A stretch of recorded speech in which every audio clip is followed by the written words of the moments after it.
Spinjitzu has been the home of many abilities over the course of Ninjago's history, some of them being seemingly one-off moments that we never get to see again, like Kai using Spinjitzu to go through the ground in Skybound, all the way through to the most consistent moments like Spinjitzu flying. Wait, did I just say flying? Yeah, it turns out the Spinjitzu may potentially actually have the ability to take flight, but a very inconsistent one at that. This was introduced into Dragon's Rising as a really weird means that the ninja have used in terms of getting around or fighting enemies. It has really been an interesting case scenario, but they don't always seem to have it. So it's led to this debate on whether or not Spinjitzu is actually capable of flying around in its own respective sense. So that is going to be what we take a look at today. We're going to take a look at how Spinjitzu is being used when it does come to Dragon's Rising and really determine whether or not it's actually capable of flight, because it's definitely a weird one and calls a lot of things into question. But let me not waste any more of your time and let's take a look at whether or not Spinjitzu masters can fly. Now this question has actually been around since near enough the beginning of Ninjago. In the earlier seasons, we have seen depictions of the ninja using Spinjitzu, whether it's in the comics or even in the show itself, that does have some form of flight capability. Now, there are certain caveats. One of the most iconic instances of this, for example, is when we get to see the ninja use Spinjitzu to save themselves after a bridge collapsing in Season 2. But the thing is that they utilize wooden boards underneath them and the rotational force of Spinjitzu to create a propeller-like effect. So whilst there are some very interesting instances, it definitely does seem to have some form of plausible deniability. But interestingly, beyond the second season, it actually does quieten down for a very long time. The thing is that Ninjago stopped relying on Spinjitzu type flight. In seasons like Season 3, Season 4, there was just never really a need for it. And then after that point we got introduced to airjitz, and then come the Oni trilogy, things just became more realistic, so things like that just stopped happening.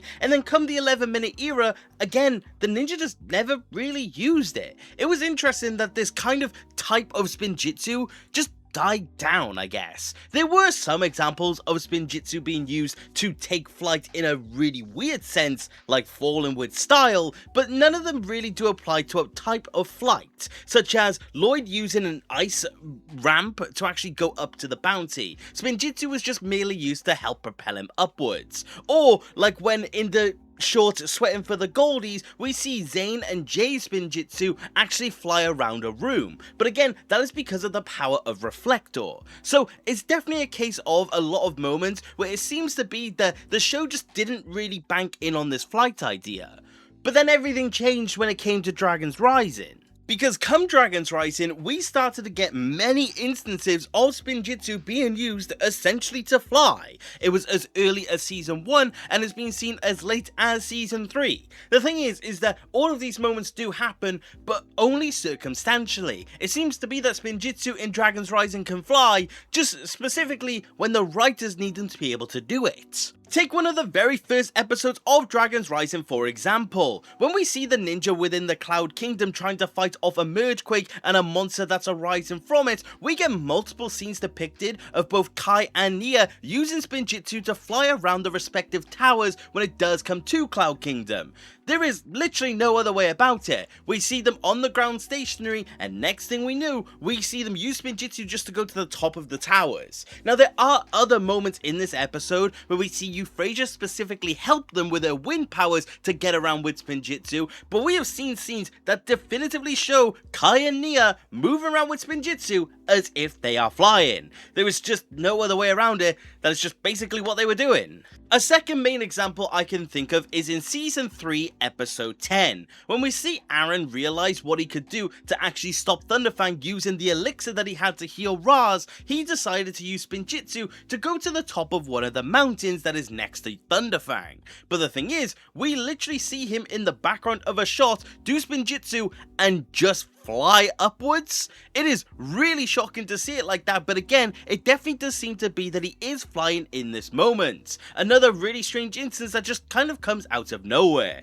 You will see though, I did leave out Season 2 in this moment. Well, that's because we don't really get a moment of it in Season 2, and that is because the ninja have things that make them more reliant when it does come to outside technology. They seemingly removed this Spinjitzu ability to make use of those elemental dragon hooks that they used throughout the Part 1. So yeah, that's why that's not there, and that's an example from Season 3. And do you know what? I was actually wrong. We've seen flying Spinjitzu up to Season 4. The main one that I can think of is actually going to be Ryu. Both instances, or main instances of Ryu Spinjitzu, has been seen in a flight-like sense. When he first unlocks Spinjitzu at the end of Season 3, he is just floating in one of the Cave of Tones. He's just kind of flying around. And then the second time is at the end of Season 4, Episode 10, where he flies up in the monastery and does Spinjitzu. Now, I will say this. We do know for a fact that obviously Ryu can fly, and that might actually be an influence here.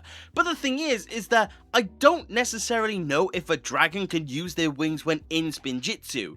You are spinning around. It doesn't exactly seem compatible when it does come to wings. So that is kind of down to you to determine. That also then does extend by proxy to both Rontu and Eagles. But the thing is that regardless, we are looking at an instance of Spinjitzu seemingly taking flight. So of course this naturally does lead to debate. Is it a case of Spinjitzu can allow someone to fly, and we got to see it at the beginning of the show and the most recent instance of the show, and they just kind of forgot about it? Or is there an alternative explanation as to how all of these moments of Spinjitzu can occur? Like I said, I was able to explain away a lot of these earlier moments of Spinjitzu taking flight. Like I said, the wooden board example. But Dragon's Rising, you quite simply have to theorize, basically with no evidence, because we have definitively shown that they just do Spinjitzu for the hell of it, really. So it does lead to an idea on how you could actually look around this instead of just deciding that Spinjitzu can fly. Because the thing is that if we conclude that Spinjitzu is just able to fly, what is the point of airjitz? What is the point of Rising Dragon Technique? What is the point of any ability that the ninja have that allows them to propel themselves upwards? So we should probably make a theory so we don't have to deal with this reality. Our first theory as to how Spinjitzu can have this flight-like effect in Dragon's Rising specifically is down to this idea that a Spinjitzu master can essentially have some form of jump boost when it does come to moments where they use Spinjitzu. If they are able to basically propel themselves upwards whilst performing the technique, maybe they do gain some form of momentum and some form of air. Like I said, with the actual wooden board example from Season 2. The thing is that in this moment, we are witnessing basically them just using propellers. What if they're able to do it without those propellers? What if as you become more in tune with Spinjitzu, you're able to do things without the assistance of other things externally, in similar vein to how the ninja basically needed the golden weapons to channel their elemental power? Our second theory as to how this could actually be the case is, well, not really a theory. Unfortunately, it is just quite simply a retcon. It is fully possible that when Dragon's Rising was beginning, the writers decided to make some alterations to Spinjitzu. I mean, Spinjitzu has changed physically over the course of the years, and has even had a change of abilities over the course of the years as well. So it would make perfect sense to believe that the writers just did another retcon to the martial arts. It is a bit of an unfortunate way of looking at it, and we would never get any confirmation unless the writers outright said it, but it does seem to be that it is fully possible that they just simply decided to change the rules. And, well, with that rule change came them just occasionally reverting back to how it used to be. Like I said with those elemental grapple hooks in Season 2. They just simply decided to forget the ability there so they could actually have something else that serves the plot. So, whilst this isn't the most satisfying answer of all, it is a fully possible one at that. And, well, we're no strangers to retcons anyway. So, that's the second idea. But the third theory that we do have is actually quite a simple one in nature. By all accounts, Spinjitzu has always been able to do this.